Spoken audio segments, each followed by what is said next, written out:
Good afternoon, Thunderbirds. It's Mr. Ham.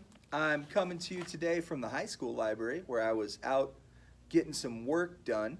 You'll notice I have our friend Phil, the alpaca, here. Recently, he lived in Avaz, and he's going to come home with me for the duration of our time off.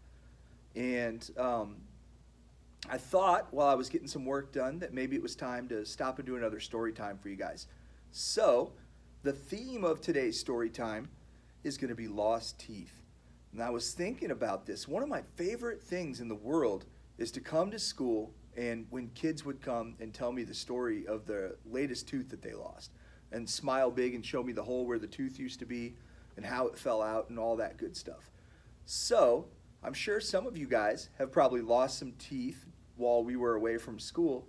If you feel like it, your parents can send me a picture of your lost tooth and the story of how you lost it to jham@nc.k12.mo.us.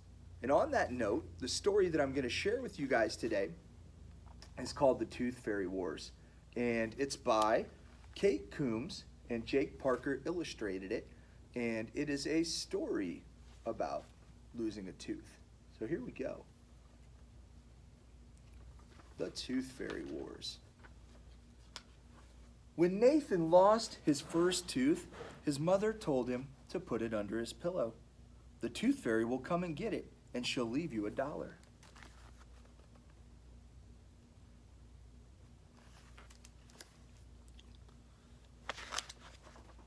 Nah, I don't want to, said Nathan. It's my tooth, and I'm going to keep it forever. His mom said. I guess that's okay. Nathan put the tooth in a plastic bag and then into his sock drawer. The Tooth Fairy found it anyway. She was very good at her job. The Tooth Fairy took Nathan's tooth out of the baggie, opened up her briefcase, and tucked it inside. She left $1 behind for Nathan.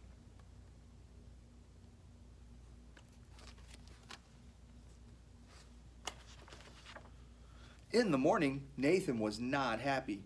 It was my tooth, he said. I'm sorry, honey, said his mom. I guess you'll have to hide the next one better. The next one? Nathan asked, worried. And sure enough, a month later, another tooth fell out when Nathan bit into a peanut butter sandwich. He hid the tooth inside a fort guarded by army men. The Tooth Fairy wasn't afraid. In no time flat, she had traded Nathan's tooth for $1. That Tooth Fairy knows her job.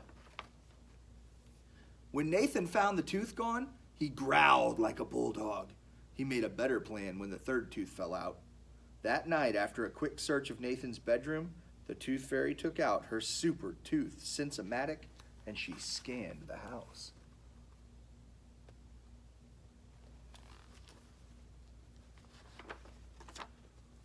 She found Nathan's hiding place in the garage behind some oil cans. She said to herself as she hurried away to her next stop. Nathan showed the $1 to his mother. Again, she sighed. Why don't you just try asking her nicely?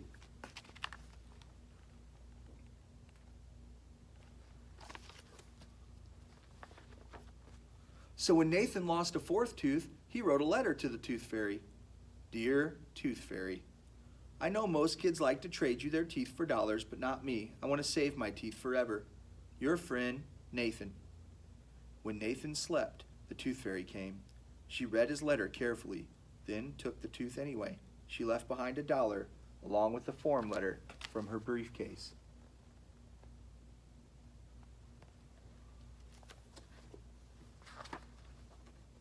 Dear human child, according to Regulation 8439H, paragraph 7, should the dentulous relinquisher object to said transaction, he or she shall be referred to Office 11 of the Tertiary Fay Division of Rates and Exchange, 15th League of Enchanted Commerce. There, he or she may fill out Form R8 titled Petition the Retained Baby Tooth, listing his or her reasons for requesting an exception to policy, after which an adjudication hearing shall be held within 25,990 years to decide the case. Sincerely, T. Fairy. Nathan hid his next tooth inside a carton full of eggs. The Tooth Fairy found it. Nathan buried a tooth under the marigolds in the garden. She got that one too.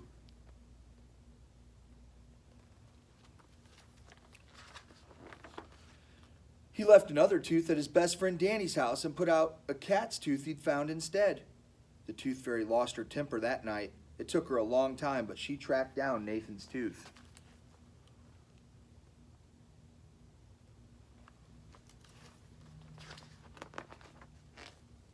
Nathan tried bribing her.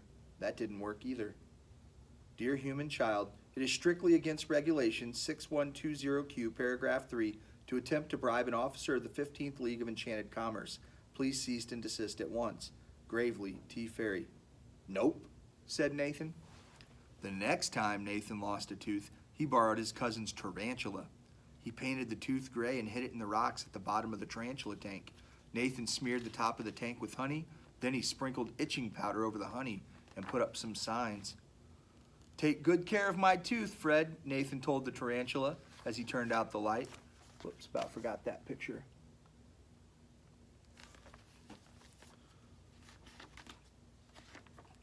Take good care of my tooth, Fred, Nathan told the tarantula as he turned out the light. When the tooth fairy came, she read the signs. She took one look at Fred and turned pale. She sniffed the powdery goo. Oh my, she whispered.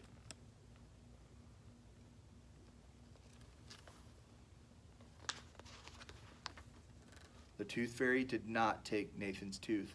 She did not leave $1. She left a handwritten note instead. Young man, that is not nice.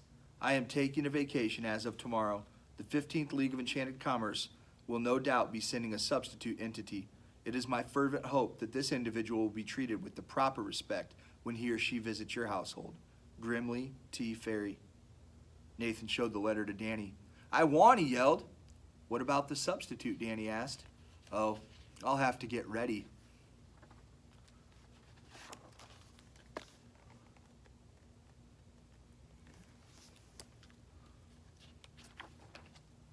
The 15th League of Enchanted Commerce got ready too.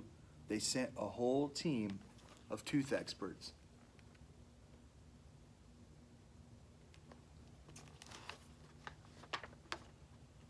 Poor tooth experts. They tried their best, but it didn't go so well. This kind of reminds me of the movie Home Alone.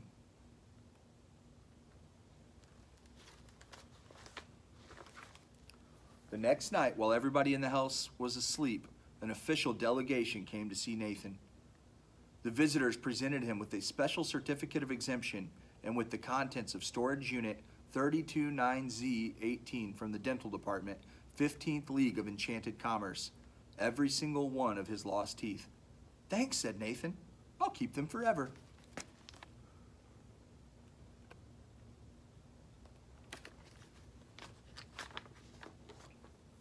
And he did.